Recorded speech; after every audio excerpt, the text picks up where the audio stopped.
N99 news కి స్వాగతం. సీతారాముల కళ్యాణ ఘడియలో కళ్యాణం చేసుకుని సీతమ్మ వారు ఎన్నో కష్టాల పాలయ్యారని తెలిసి కూడా శ్రీరామనవమి రోజున అభిజిత్ లగ్న ఘడియలో ట్రాన్స్జెండర్ల పెళ్లి సంచలనంగా మారింది. భద్రాద్రి కొత్తగూడెం జిల్లా చర్ల మండలంలోని పలు ప్రాంతంలో శ్రీరామనవమి వేడుకలు ఘనంగా నిర్వహించారు. అయితే అభయాంజనేయ స్వామి వారి ఆలయంలో మాత్రం సీతారామచంద్ర స్వామి వారి కళ్యాణంతో పాటు ట్రాన్స్జెండర్స్ తాళి కట్టి తలంబ్రాలు పోసుకోవడం కొంత ప్రత్యేకత సంతరించుకుంది. ఈ వివాహ తంతు కార్యక్రమం అంతా ట్రాన్స్జెండర్స్ ఆచార సాంప్రదాయాల ప్రకారమే జరిగిందని, ప్రతి ఏటా వెమలవాడ రాజన్న ఆలయంలో ఈ ఇజ్రాలు పెళ్లిళ్లు చేసుకుంటారని, ఇదే రోజున పెళ్లి చేసుకోవడం ఏమిటి అని అడగగా, చరిత్ర పురాణం ప్రకారం అయోధ్యలో సీతారామ కళ్యాణం జరుగుతుండగా ఆడవారికి మగవారికి ప్రవేశం కల్పించి నాడు ట్రాన్స్జెండర్స్ గా ఉన్న కొందరికి ప్రవేశం కల్పించకపోవడంతో ఆలయ ముఖద్వారం వద్ద ఆ శ్రీరామచంద్రుడు ప్రత్యక్షమై మీరు నా కళ్యాణాన్ని చూడలేకపోయారు కాబట్టి ప్రతి ఏటా నా కళ్యాణం రోజున కళ్యాణం చేసుకోమని సోయానా రాముడే వరం ఇచ్చాడని ఇక్కడి ట్రాన్స్జెండర్స్ చెబుతున్నారు.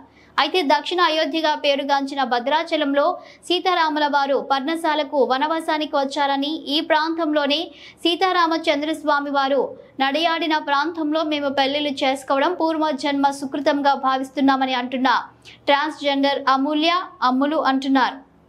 N99 భద్రాచలం నియోజకవర్గం రిపోర్టర్ ఎన్ సాగర్ వారిని సంప్రదించగా వారి మాటల్లోనే విందాం. మేము కళ్యాణం జరుపుకోవడానికి గల కారణం ఏంటంటే, శ్రీరామనవమి అయోధ్యలో శ్రీరామనవమి జరుగుతున్నప్పుడు పురుషులకు ప్రవేశం ఉంది, స్త్రీలకు ప్రవేశం ఉంది. కాను మాకు ప్రవేశం లేక ద్వారాలు మూసుకుపోయాయంట. శ్రీరాముడు ప్రత్యక్షమై మీరు నా కళ్యాణం చూడలేదు కాబట్టి మీరు ఎవరినైతే శపిస్తే వాళ్ళకి చెడు జరుగుతుందో, దీవిస్తే మంచి జరుగుతుందో, అలాగే మీరు అలా శపించకుండా, స్త్రీలను పురుషులను అలా శపించకుండా మీరు నా కళ్యాణం రోజు మీరు కళ్యాణం జరుపుకోండి అని మాకు వరం ఇచ్చారండి. అప్పటి నుండి మేము తరతరాలుగా మా కళ్యాణం జరుపుకోవడం ఒక ఆనవాయితీగా వస్తుందండి. మీరు ఈ ప్రాంతంలో వివాహం చేసుకోవడానికి కారణాలు ఏంటి? మేము ఈ ప్రాంతంలో వివాహం చేసుకోవడానికి గల కారణం ఏంటంటే, అయోధ్య అంటే మన భద్రాచలం దక్షిణ అయోధ్యగా పేరుగాంచింది కాబట్టి, శ్రీరాముడు వనవాసం చేసినప్పుడు ఇక్కడ నడియాడిన ప్రాంతం కాబట్టి, మన పర్ణశాల కూడా నడియాడిన ప్రాంతం కాబట్టి, ఈ జన్మ అంటే ఆయన నడియాడిన ప్రాంతంలో కళ్యాణం చేసుకుంటే మాకు పూర్వజన్మ సుకృత ఫలం లభిస్తుందని మేము అనుకొని కళ్యాణం చేసుకున్నామండి. ఇజ్రాయిల్ అనేది మన వేములవాడలో కళ్యాణం జరుపుకుంటారు, మరి మీరు అక్కడ ఎందుకు జరుపుకోలేదు?